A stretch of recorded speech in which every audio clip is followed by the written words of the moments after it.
What's going on, guys? Welcome to episode 70 of the Thoughtful Banter podcast. I'm your host, Matthew, with my co-host, Hussein. Yes, sir. And today we're talking about my swole cousin, Alex Hormozie. Jokes aside, although he is Persian and I'm half Persian. He's half Persian, right? I think he's fully Persian. He talks about how his mom's from like Russia or like some Eastern European country or something like that. So we have more in common than I thought. Alex, let's hang out.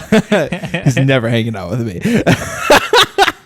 But we are going to be talking about Alex Hormozie in this episode. And before all of the fans go crazy in the comments saying that we're haters, we're making this episode because we are fans of Alex Hormozie. Hussein and I have both consumed probably hours if not collectively, maybe hundreds of hours of his content, right?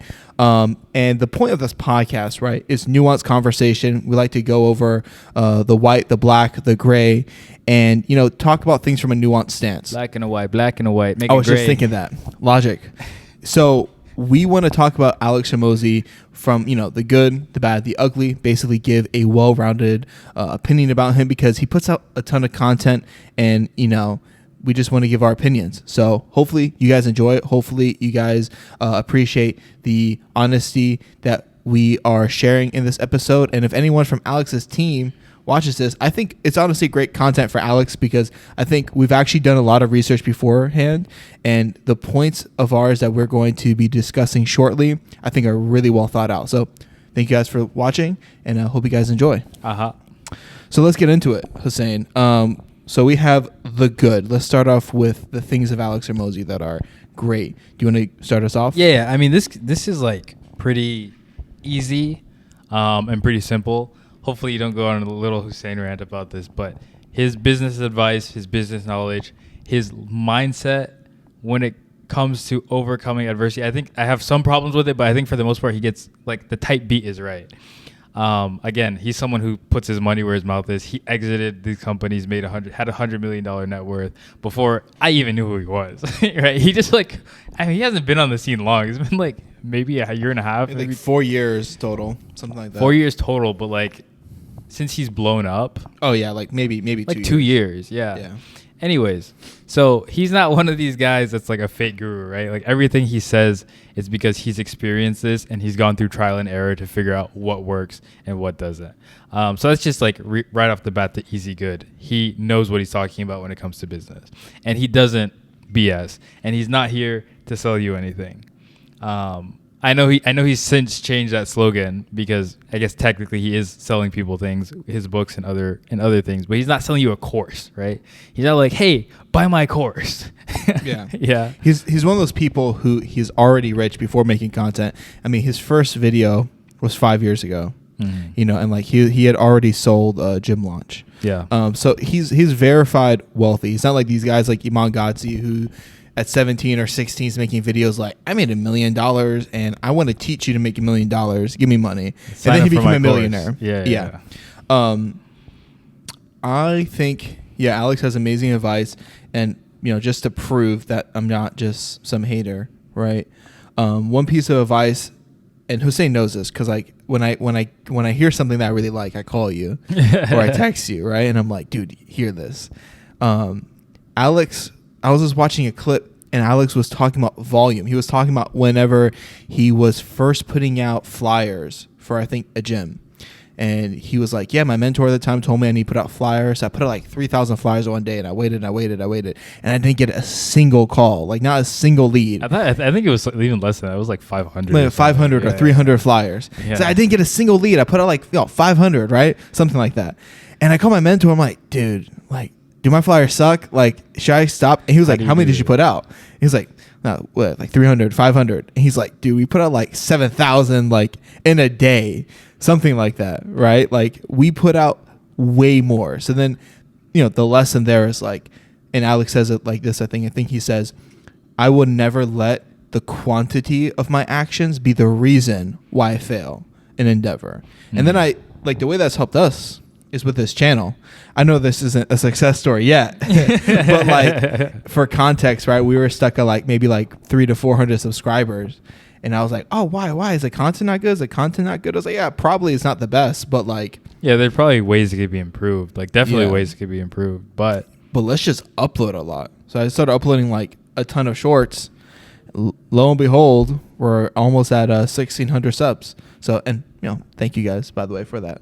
Channel is booming. So yeah, I mean, like that's just that's one of many examples where Alex Hormozie is just spitting pure Persian facts. Yeah, and like this is gonna sound kind of cringy, but those days where you get up and you don't feel like doing any work or whatever, or your work sucks, like I would say there is like a big portion of my job that I like, and there's another big portion of my job that I really don't like, and that part is like the cold calling. And Matt, he knows because he started doing some of this stuff with me. But basically Alex comes from a sales background. Like he's done a lot of sales. And so a lot of what he says is great motivation, especially for when I'm not feeling like doing any of it. It's like, which is basically like the work's got to be done. And you always know that, but it is also nice having someone, hearing that from someone. And his mindset is like, you can have a bad day. You can have a good day. You can have the worst day. But if you come up to work and you do the work every single time, even your bad days are going to look like other people's good days, right? Just because you put in so much effort and you put in so much work. Like you're like honing this skill. Obviously that means you have to have a good process, but assuming that the process is good, it's great motivation.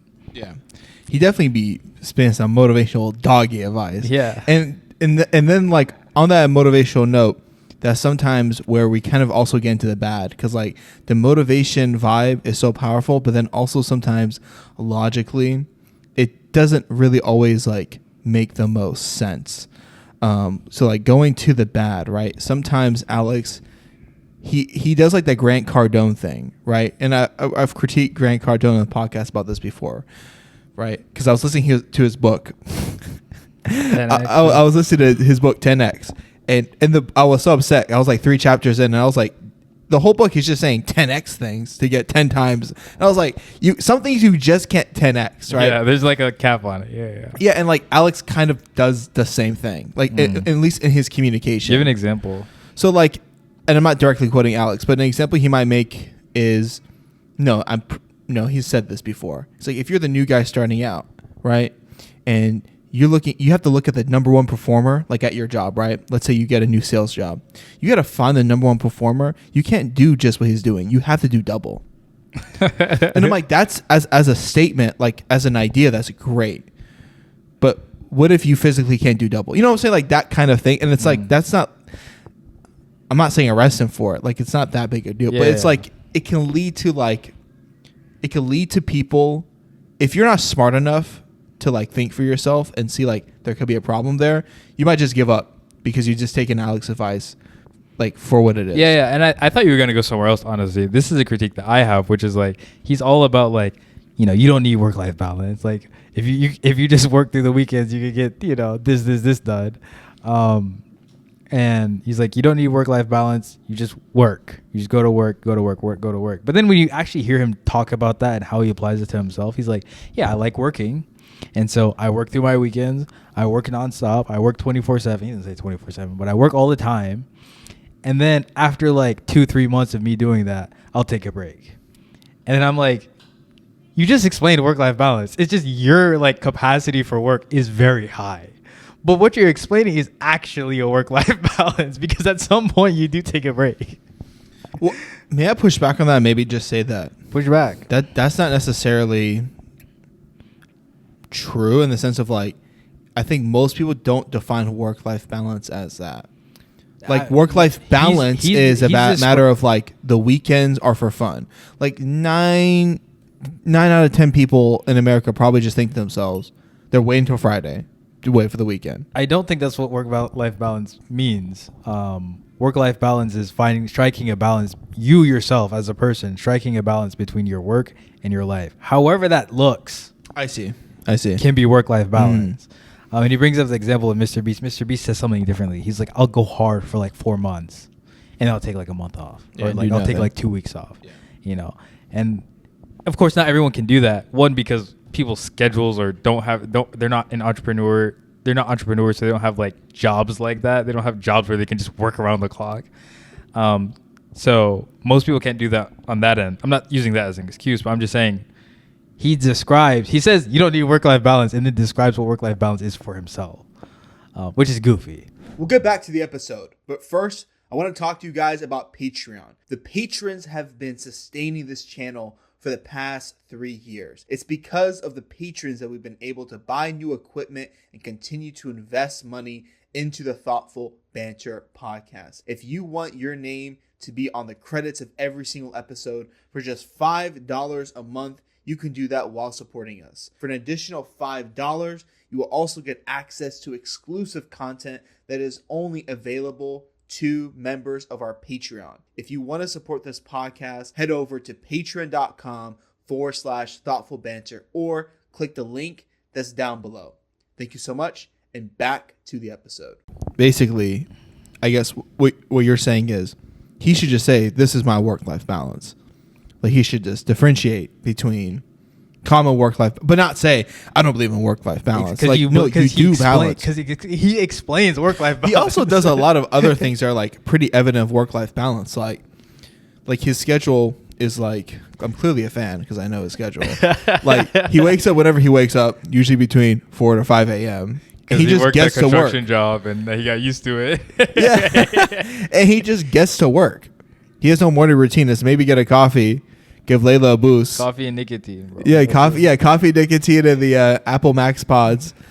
And he just gets to work. And then he works, and like he has no meetings, no interruptions until like at least 1 p.m. And then I'm pretty sure he does some stuff, but like I'm pretty sure every single night he goes to dinner with Layla. Yeah, and gets dessert. Never skip dessert. I'm like, yeah, you work hard for basically 12 hours. You hit the gym, you have dessert with your wife. That's balance. Exactly. Your balance is more extreme because your work is more extreme too. And is that a bad thing? Yeah, it's not bad. It's a good thing. It's not a bad thing. I'm calling it that bad for marketing. I'm just saying, in this episode, to market this episode. I'm just saying, don't package it as like, work-life balance is complete BS, and people who take off their Saturdays just aren't working hard enough. When you're doing something similar, just in a different way. Although I will say, I do think. Now, hold on. Let me caveat that. Okay. There is a difference between someone who's like, oh, I want to do XYZ. I want to work X amount of hours per week, but they always take their weekends off, right? Like, that's a completely different thing because of some illusion they have of needing to have some kind of work-life balance. If those are, he's also talking to those people, because some people, to his point, to be fair, some people do have like, oh, I may not feel like I need this, but I actually do need this, even though they don't. I see what you're saying. Yeah, but I would push back on us. Like, if Alex were here, he would probably say inadvertently, whether he's saying it how we're saying it or not, what he's communicating with his audience is that. Maybe. Because he does say to people, like, find your workflow. He's like, don't work like me. But his only advice for a work routine is make it very simple. Like, he just tells that story about that kid who called him up, who had a mentor, and the mentor had him doing a 3-hour morning routine. He was like, Alex, I don't even have energy for my work. He's like, bro, cut out the whole routine. Like, some kid called up Alex, and the mentor told the kid, like, do like walking barefoot, exercise, meditation, grounding, sauna, hot therapy, journal, like, get to work. Yeah. But yeah, all this stuff is like, it's not that deep. Like, this is not that deep. But it's just a little bit of the framing. Do you have anything else on the bad? No, I think we can get to the ugly. I think that's where it gets exciting. Hold on. Let me see. I can actually start us off, I think, if you want. Or yeah, you can the ugly. Okay, yeah, go. So, okay, and again, we're fans of Alex. No disrespect intended. But let's get into it. So, there's just some content. Alex posts so much content. It's hard to not at least to not always hit. Yeah, and he knows that too, right? Of course, yeah. Alex is a smart guy. And he definitely knows. He does not care at all, right? He definitely doesn't care about our opinion. Exactly. He has no reason to care about our opinion. But we're here. The video that pops out to me is when he's talking about never going home for the holidays, and he's like sitting in front of the camera, looking super duper buff as always, buff and mad. And usually Alex doesn't kind of seem very mad in videos. Sometimes he's like a little bit more stoically, like emotionally, like disconnected, or like kind of jolly and happy, like you know. Mm-hmm. But in this video, he was just pissed. He was just talking about not going home for the holidays. You could tell like he was speaking from the heart. And he was just talking about his father. And almost every time he talks about his father or family stuff, it gets like kind of weird. And for me, what just kind of hit as like, I feel like kind of bad advice and maybe a flaw in his thinking was like, and also like a discongruence in his own self. So let me just back up. The story he says is like, you know, when you go back home, right, people still view you the same way how you used to be, even if you change. And he says an example, I think he says something like, so for example, if I'm at dinner and let's say my dad is like making jokes like, Alex, don't let Alex drink too much, he's an alcoholic, like ha ha ha ha. And he says like, I will look at you like, yo, shut the F up. I don't think he said shut the F up, but it's something like shut up. It's something very abrasive. Yeah. To like his dad, father, hypothetically, right? And it's like, Alex, whoa. I'm like, bro, we're Persian, guys. I'm like, have so a little respect. And it's like, and I know Alex would, again, he doesn't care what we think, but I just feel the need to be respectful because obviously we like him, right? Mm-hmm. But it's like, it's not that you have to always like your parents, but for one, it's like, as for him, and I'll say this and I'll let you go, with his stoicism in mind, why can't it just be like, why do you have to even care so much about your dad's opinion? Mm-hmm. Bro, if you are a young man and your dad is in your life and he's not annoying you, what is even the relationship? That's my question. Yeah. Like, that's just every relationship. Your dad's going to say some out of pocket stuff. That's part of the relationship. It's on you to feel like, at least in my opinion, to be the bigger person and just roll with it. Like, imagine like, cause like, I'm just saying, imagine like humongous, jacked, rich Alex Hormozie, right? With all his success and wealth. And then like his dad says like a little alcoholic joke and him, like saying and something. And it gets so under his skin that he's like, I'm not going to put myself through that anymore. Yeah. I'm like, dude, be bigger in this case, you know? Mm. That's what I'm like, you know, like maybe that's something you shouldn't give advice on. I mean, yeah. I mean, to your point, I think I agree with you, but I also think I agree with you because I'm biased to your religious perspective, which has a lot to do with this. I'm trying to think from Alex's perspective. He's probably like, I don't really have an obligation to subject myself to certain things, just solely based on the relationship I have with a person. Right? So like, yeah, he's the reason I'm alive, but like, if he's not of value to me, then I don't have to do anything as far as this like me having responsibility in this relationship, which is a normal like Western American kind of take. We just happen to strongly disagree with it, of course. Right? And I'm not saying take abuse. Yeah, you know, I'm just saying like there's just a way. There's like the abrasiveness. There's a way to navigate it without coming off like an abrasive a-hole. And he's like, people don't like to acknowledge their change because he has a very pessimistic view about people. I don't know if you like, does, yeah. I don't know if he admits it. He admits it. He's like, so like, it's strange because he'll talk about in his business life, right? Mm. He'll be like, I'm very prone to taking people like at face value, like at their word. And Layla's a little bit, and he'll say like, Layla's a little bit more like hesitant, right? So someone comes and they'll be like, hey, yeah, I've been doing this for X amount of time. I can do this for your company. And according to Alex, this is how, at least from what I understand of his description, is like, oh, okay, word, like, let's bring you on. Whereas Layla's like, nah, like, prove who you say you are first. So it's interesting that in business, he's like that, or he has a tendency to be like that.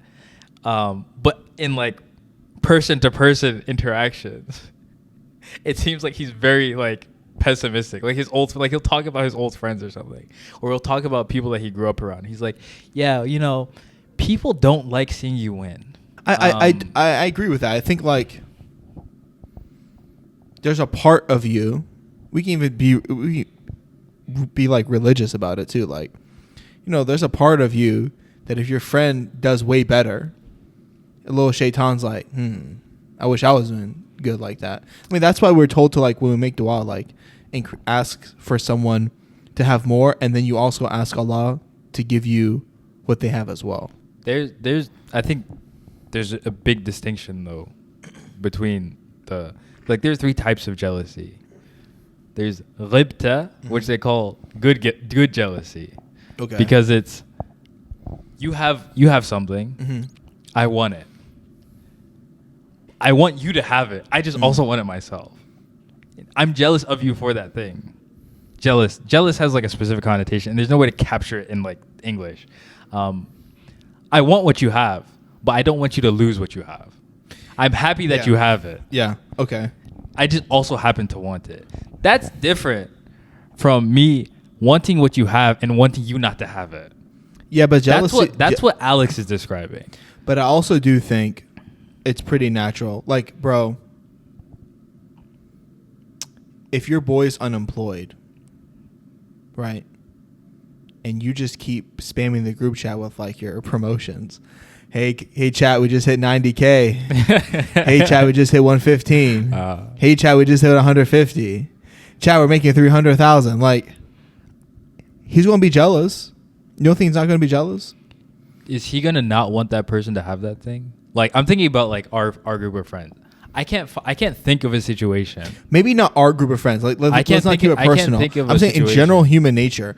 It's not like, I don't think he didn't say they don't want you to have that thing, but it's envy. They don't want to see you win. That's what that means. Dude, I think it's more like that's envy. Like, it doesn't feel good to see that person win like that. So you don't want them to have it. So you don't want them to have it. Yeah, but I don't think the thought process is, I don't want that person to have that thing. It's like, damn, why does this guy have this thing?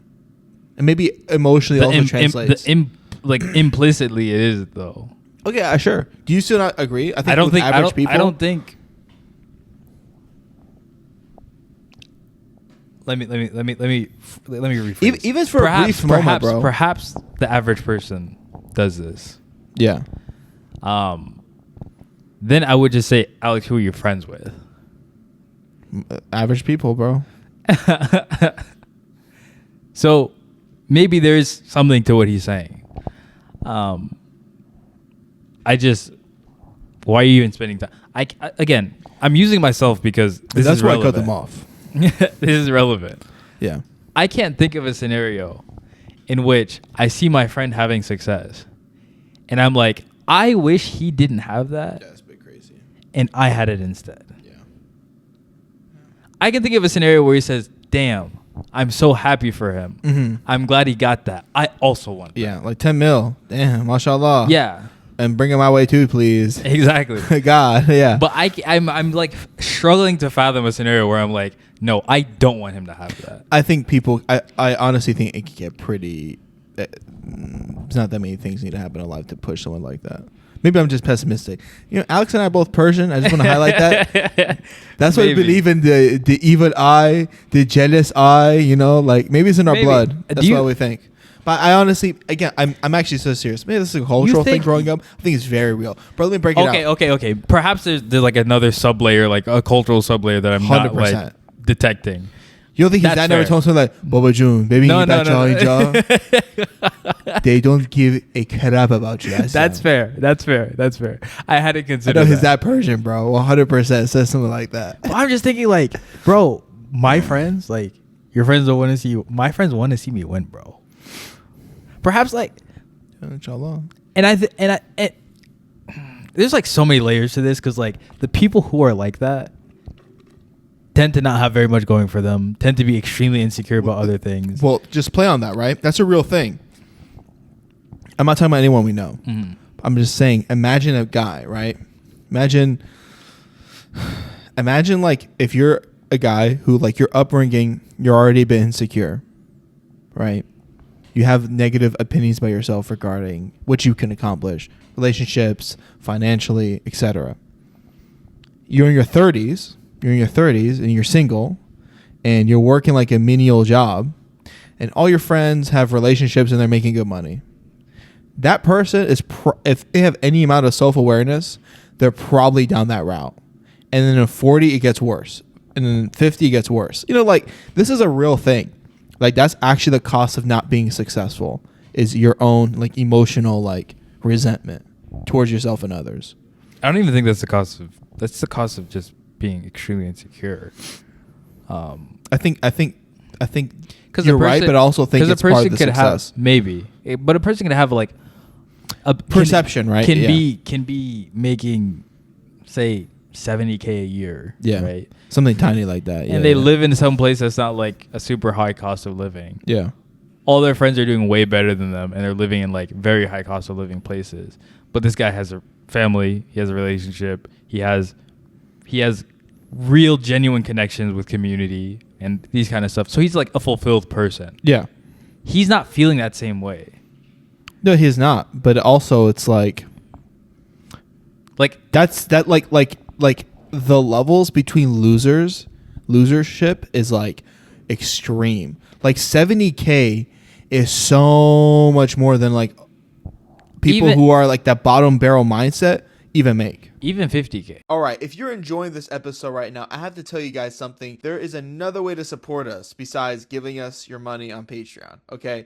It's sharing this episode. It's liking this episode. If you're on a streaming platform right now like Spotify, Apple Podcasts, Google Podcasts, even though no one uses Google Podcasts, download the episode. Give it a 5-star rating, okay? Help us out through the algorithms and follow us based on whatever platform. You can check out the links down below. Continue supporting the pod, and I'll let you guys get back to the program. Your point's correct. I understand what you're saying. It's like this it's more about the mind than the physical. Yeah, this is not the cost of not having material success. Not just that, but I think what happens is you have a mental avatar of who you are and what the world has for you, or God, depending on your mindset. You fail at things, it becomes a self-fulfilling prophecy, right? And then it just gets worse and worse. Your efforts decrease because you figure it's not going to get better. So it is a matter of your success, but it is also a matter of like your thought about what your success and failures mean. But I do think they're related. Like I think if the loser has early wins, the cause. Yeah. Sure. The cause is not the win.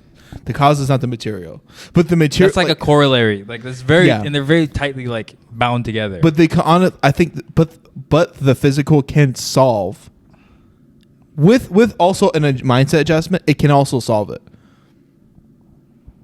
Yeah. Like you give someone who's like has like the worst opinion about themselves, the biggest win of their lives ever, just might change your whole perception of what's possible. Like, you know. Yeah. Another thing about Alex, we kind of want to get a little tangent there. That was good. Yeah. Did you like it? I'm done. I think like if we want to connect that like segue into the next point,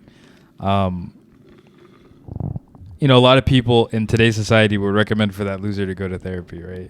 Oh, that was beautiful. See what you did there. Right? Spit. Cocaine. And, you know, Alex has interesting opinions about, like, trauma, for example. And he has interesting opinions about therapy. And I saw a clip from him basically saying, like, he doesn't really think therapists are that useful. I'm trying not too hard not to put words in his mouth. I don't remember verbatim, like, a lot of verbatim what he's saying, but I remember like the gist of the short, and it's like, yeah, I don't think therapists are really that useful. And then he talks about this character he makes for himself, Solomon, that he like has conversations with in journals too, right? And Solomon is basically an older version of himself, and so he figures, you know, why go to a therapist when I have the most context on myself, right? I have the most knowledge about myself. So anything that I face or anything that I need to go through, I myself should be able to kind of figure it out. It's basically like the gist of, I think, what he's saying. We can get into this trauma thing. It's kind of connected. So yeah, that's basically the take. I think this is absolutely insane. I think it's absolutely insane. Not only insane, but like incredibly wrong. Now, his point about therapists, I think is true. Like, I think you'll find this in a lot of professions though, but I think therapy gets flack for it because, you know, it's a popular thing to do now, and like everyone just recommends it outright. But like 90% of therapists are probably really bad.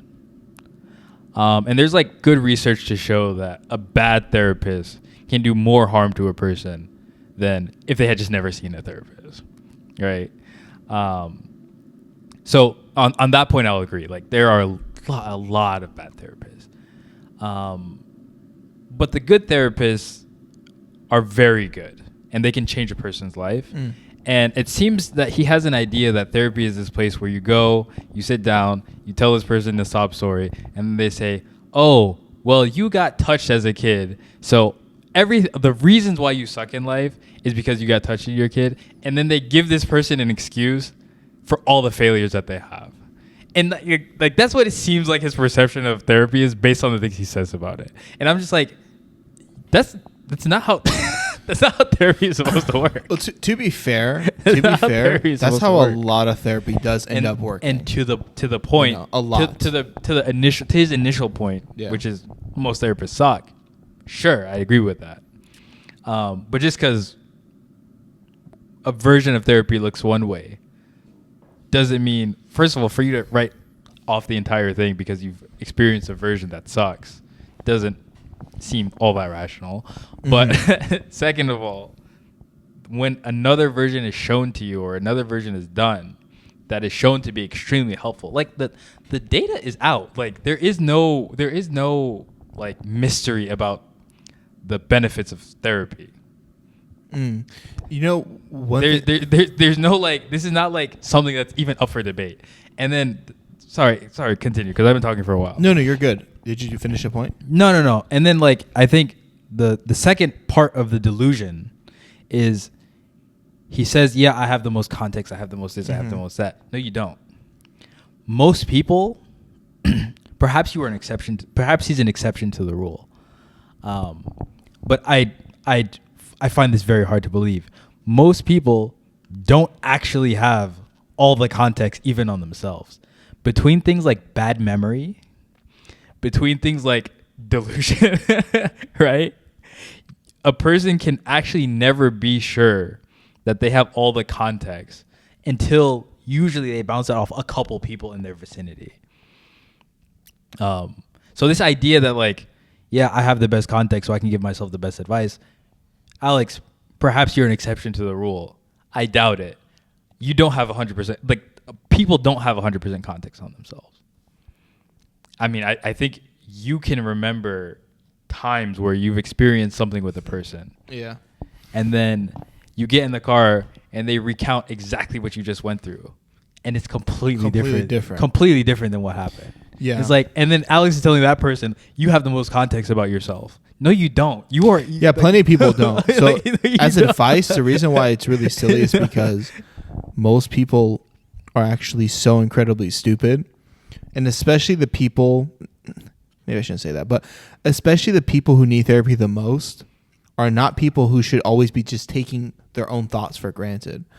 Like, we know so many people who just make bad decisions nonstop, and they're just thinking to themselves. Like, they're playing Solomon to themselves, but they just can't get out their own way. I don't think everyone needs therapy, and I know that's not what you're arguing. I'm just saying, to Alex's point, I do think therapy is actually, in many ways, quite quacky. And I go to therapy, and I think it can be very quacky at times. Not my own, but just like the industry, I'm like, Like, if my therapist was a bit different, this wouldn't work. You know what I'm trying to say? Like, I'd see, like, just people, it can lead to people just sitting down, just talking and yapping and feeling sad for themselves. That's true. And that happens that tends to happen in areas where, like, it's hard to be precise because everything varies so differently. Like, everything can vary so differently person to person. Mm-hmm. So, like, psychology or therapy or whatever, these are not like physics, right? You can't put in an equation and then X person comes out due to X exercises and, or Y exercises or whatever. So that causes a lot of like gray kind of fuzzy area. And it also causes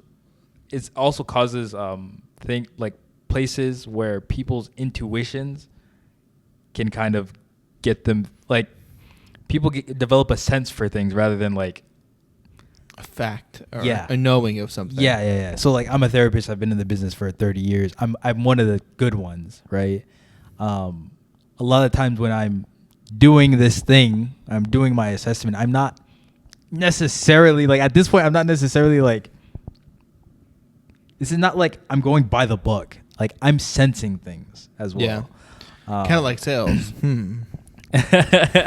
Yeah. Sound like sales to me just now. It sound like sales. So like in kind of like fields that are like this, economics to a lesser extent is also kind of like this.